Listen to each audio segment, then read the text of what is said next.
Changer les mentalités, les pratiques, les perceptions prendra du temps. Cependant, je suis convaincue que grâce à l'engagement indéfectible de chacun d'entre vous, nous réussirons à créer un environnement où les personnes vivant avec le VIH pourront vivre sans crainte d'être stigmatisées ou discriminées. Je tiens également à réaffirmer l'engagement de la France dans cette lutte contre le VIH. La France est le second contributeur au Fonds mondial de lutte contre le VIH, le paludisme et la tuberculose. Et de plus, au travers de l'initiative Expertise France, nous travaillons à renforcer les compétences des acteurs locaux et à apporter des financements complémentaires pour soutenir cette lutte.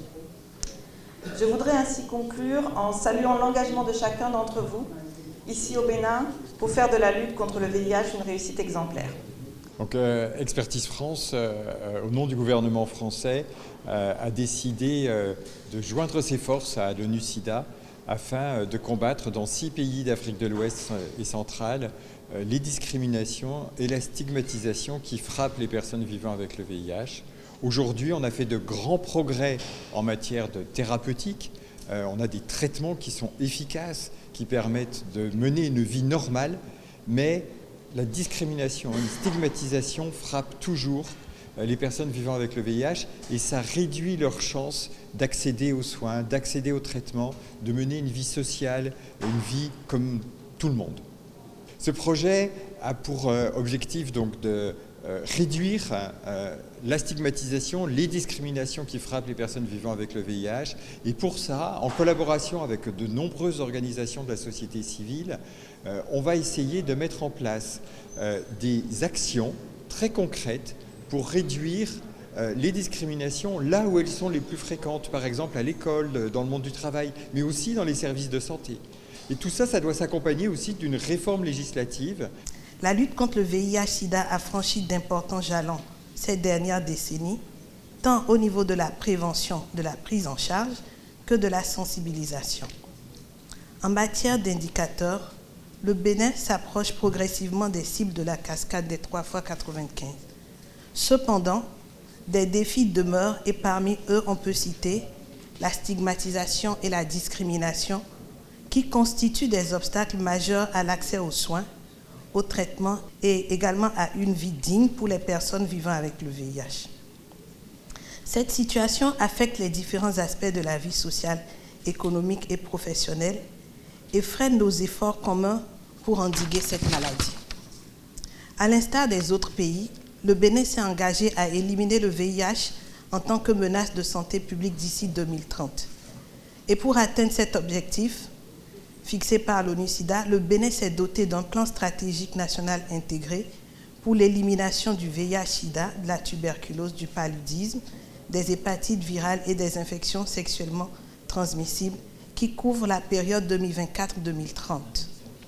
Ce plan prévoit, entre autres approches transversales d'intervention, l'élimination des obstacles liés aux droits humains et au genre qui entravent l'accès et l'utilisation des services de prise en charge du VIH. Comme vous le savez, tout pays engagé dans le processus d'élimination du VIH doit se doter d'une législation explicite et inclusive, prenant en compte les aspects relatifs aux droits humains et à la réduction des inégalités de genre, y compris les besoins spécifiques de certains groupes vulnérables ou populations clés. C'est ainsi que le Bénin a entamé le processus de révision de la loi 2005-31 portant sur la prévention, la prise en charge et le contrôle du VIH-Sida en République du Bénin. Les efforts combinés de toutes les parties prenantes sous la coordination du ministère de la Santé ont permis d'aboutir à un avant-projet de loi qui garantit la protection des personnes vivant avec le VIH contre toute forme de discrimination, mais également leur accès équitable aux services sociaux et médicaux.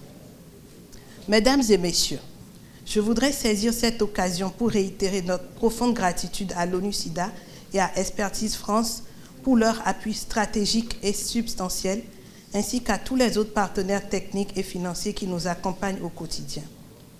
Mes remerciements s'adressent également aux organisations communautaires ici présentes, véritables maillons essentiels de cette chaîne, pour le rôle central qu'elles jouent auprès des instances gouvernementales dans l'atteinte de nos objectifs communs. Vous êtes les véritables acteurs du changement, Le combat contre la stigmatisation et la discrimination ne pourrait être gagné sans votre engagement actif. Vous êtes les voix qui peuvent porter les messages d'inclusion, de tolérance et de respect des droits humains en tant que relais dans vos quartiers, dans vos familles et vos lieux de travail pour briser les chaînes du silence et de l'exclusion. Pour conclure, je vous encourage à rester mobilisés, solidaires, car c'est ensemble que nous parviendrons à atteindre nos objectifs. Chers partenaires, chers responsables des organisations de la société civile, je vous remercie de votre présence et de votre engagement indéfectible. Ensemble, nous vaincrons le VIH, non seulement par des médicaments, mais aussi par la promotion de l'amour, de l'empathie et des droits de l'homme. Je vous remercie.